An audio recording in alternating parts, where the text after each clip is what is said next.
আসসালামু আলাইকুম রহমতুল্লাহি ওয়া বারাকাতুহু।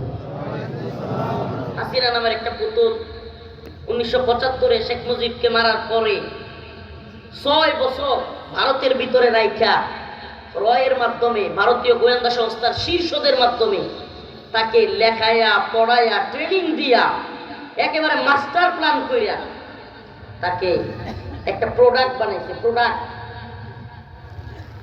বাঙালি এবং বাংলাদেশি মুসলমানদেরকে, ইসলামকে ধ্বংস করার প্রোডাক্ট। এত সহজ না বিষয়টা। আপনি যেভাবে সেলসেলায়া বুঝতেছেন, এত সেলসেলায়া কথা জিনিস না। 6 বছর ভারতে ছিল হাসিনা। 6 বছর।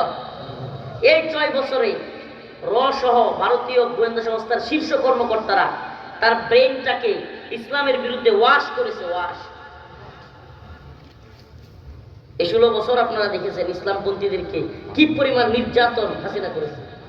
শুধু নির্যাতন না, একটা সময় কিতালের শব্দ যারা ইউজ করছে গ্রেফতার, জিহাদের শব্দ, এমনকি জিহাদের একটা পোস্টে যারা লাইক দিয়েছে তারাও গ্রেফতার, তাদেরকে রিমান্ডে নাও, ম্যাসাকার করে ফেলছে। এখন কি করতে হবে?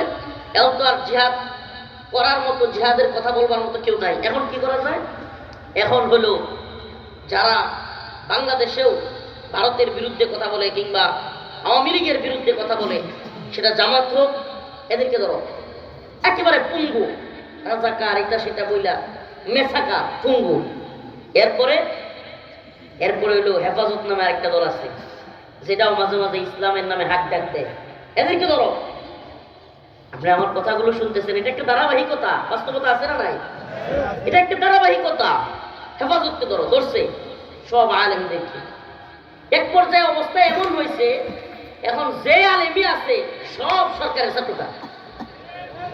আল্লাহ মাফ করুক, সব আলেম না, মানে যারাই ওপেনলি কিংবা শীর্ষে আছে এদের বেশিরভাগ সরকারের চামচামিতে ব্যস্ত। কেন? কারণ হলো ওই যে মাস্টার প্ল্যান অনুযায়ী কাজ চলছে। এটা কথা মনে রাখবেন প্রিয় ভাইরা আমার।